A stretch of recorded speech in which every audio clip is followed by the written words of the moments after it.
In this video, we're going to be unboxing and assembling the Burchda RX80 by MileStar. Let's check it out.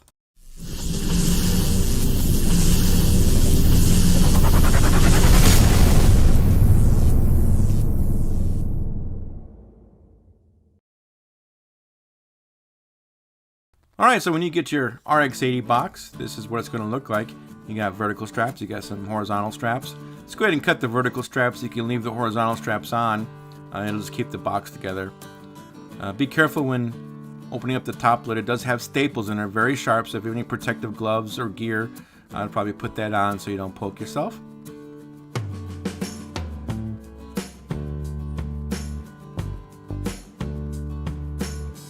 And looking inside the box, you can see it's wrapped up in styrofoam sheets and styrofoam blocks.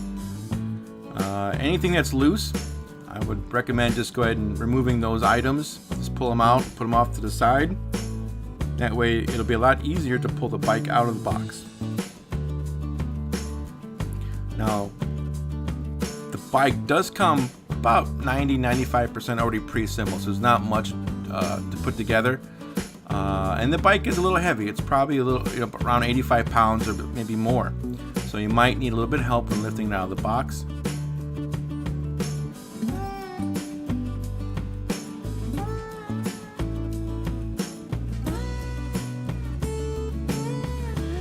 Alright, also at the very bottom there was another box, and that box is the accessories and tool box. You have a bunch of items in there that you'll need to actually assemble your bike. And also looks like there's a bunch of free gifts as well. So MileStar has included a cable lock that uses a key. You do have the right and left pedals.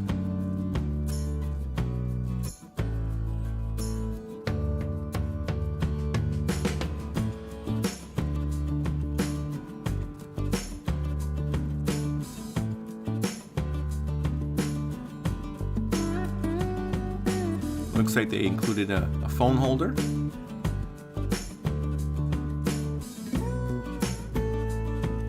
So far, a lock and a phone holder, really awesome things to have. It looks like they also a set of mirrors. Again, another item that most people wind up going out to buy right away when they get a new bike. And we have a bag of tools for assembling the bike. Looks like we have the hardware to assemble the front headlight.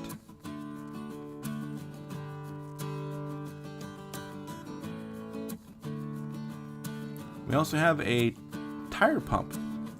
So if you need to fill up your tires, they've included that too. And here is, I believe, the charger for the bike. That is the charger. Wow, that's so MileStar has included a lot. Here's the manual. They've included a lot of accessories for the Burchda RX80, which is cool because these are items you don't have to pay for. That's probably about $100+ worth of accessories they've included. Well, here's the bike all wrapped up, and we're going to speed this up for you. Let's go ahead and unwrap everything.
Okay, so one of the first things to do is the handlebars. In order to get the handlebars all straightened out, we want to loosen these two screws that are on the stem. We We have a top and a bottom one on different sides. That way we can turn the stem forward and straight. So we definitely want to line up the stem with the frame and the forks. You might have to eyeball it and kind of move the forks a little bit to kind of get it straight. Again, you can use the frame, the top bar of the frame, just as a center point. All right, and then once you've lined them up, you can go ahead and tighten those screws back up. Again, you want that stem where the handlebars go on facing forward.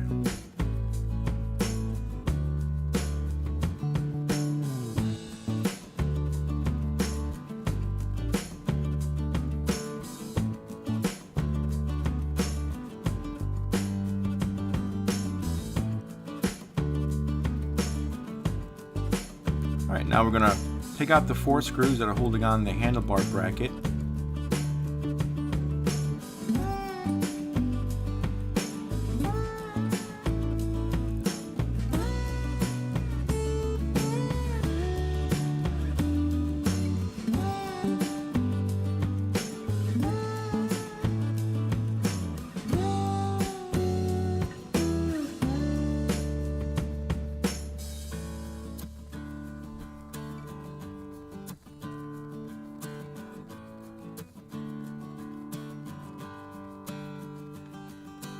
Alright, so when you're lining up the handlebars, you do have some markings. You have some numbers, measurements, even a little crosshair on the handlebar. You want to make sure that's center, and you might have to move the display. The display is moved in a certain way during shipping. That way it saves on space, so you might have to move the display back a little bit, just so you have access to put the screws back through the handlebar bracket. And once you get one in, it gets easy because then everything else lines up perfectly.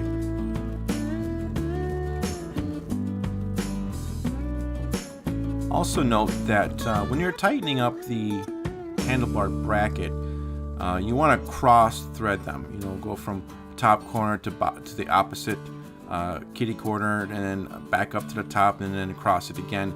That way, all threads have equal amount of threading through. It'll keep the handlebars more secure that way. Alright, now we want to remove the bottom spacer between the forks. They put that there to protect the forks from being bent in shipping.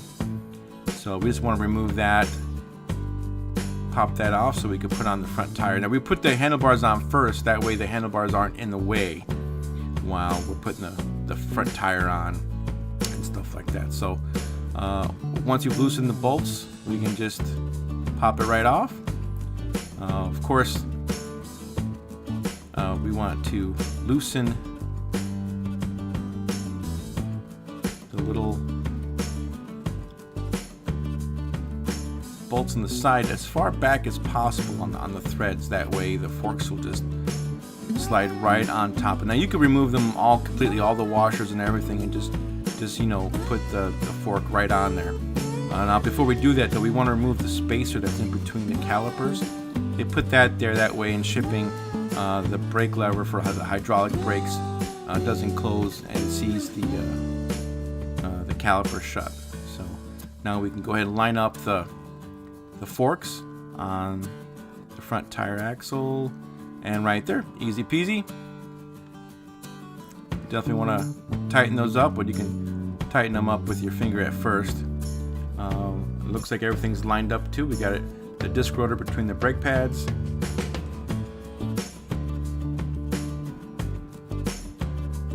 Keep in mind that when tightening this up, one of the washers is notched. So you want to make sure that that notched washer is at the very bottom there. Just kind of let gravity do its thing. And then just tighten up each side.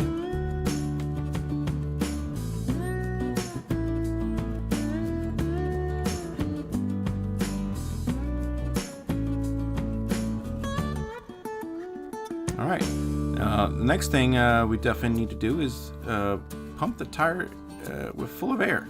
Sometimes when bikes are shipped, they might have a little bit of air or sometimes no air. and both tires, front and back, were low.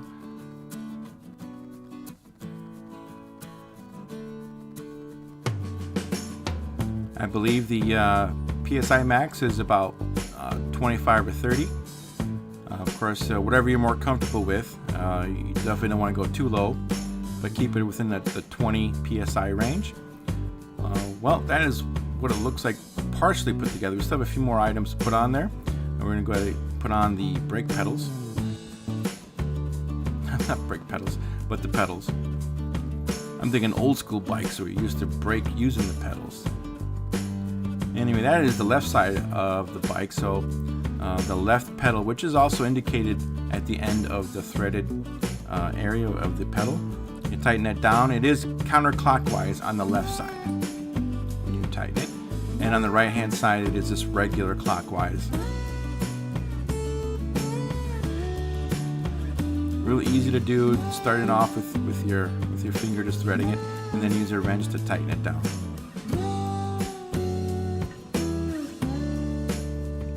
Alright, now for the headlight bracket. Now there are multiple ways to do this, many different configurations as far as the height and level in which you want to put it. So you can choose that, use your own discretion. As you can see, it's a little difficult to do because it wants to come undone, but you can do it.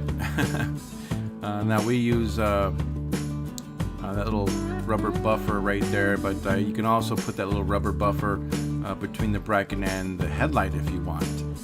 We chose just to put it right there.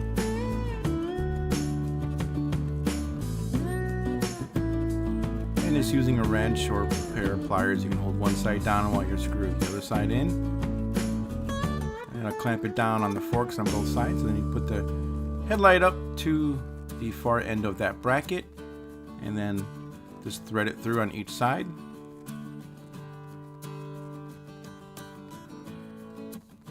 Again, like I said, you could put that other rubber washer buffer right there if you wanted to. Instead of on the back by the fork, you can put it right there on the headlight where it screws in. Alright, just go ahead and tighten it up. Don't forget to plug it in. Remember, on each end there's an arrow. You want to line up those arrows and just push in forward. No twisting. You don't want to bend the pins.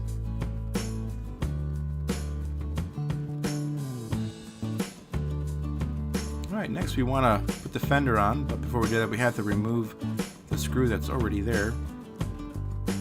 There's a little nut on the back. You can hold the nut while you screw the screw out with an Allen wrench. This is a pretty easy step. You just grab the fender, line it up through the top of the tire, and there's a little bracket on top of the fender. Just feed that screw right through the bracket there, and then grab the washer and nut, and then just twist it on there with your finger.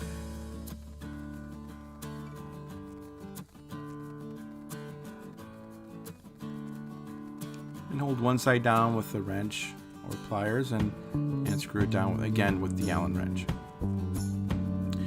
But it's not finished yet. You have the fender stays on each side. So remove the screw at the bottom of the forks on each side. That's the first one. And again, you just line it up and put the screw back in.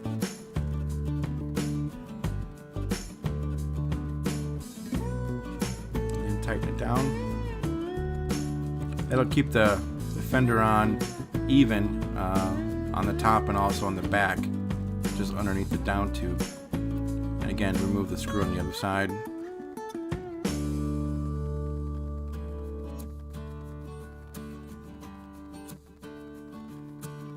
It's nice to have fenders, and again, a lot of e-bikes don't include the fenders, so it's great to have fenders. You know, it is an off-road bike with the fat tires and also the treading. So if you're gonna go off-road and it's a little muddy or a little dusty, you're definitely gonna love having some fenders just in case. Alright, so we're just going to turn the bike on, make sure everything is powered up, because we put the battery back in from after charging.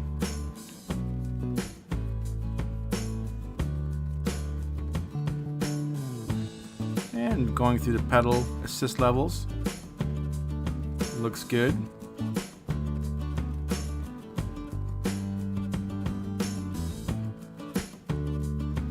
Alright, we're going to power it down.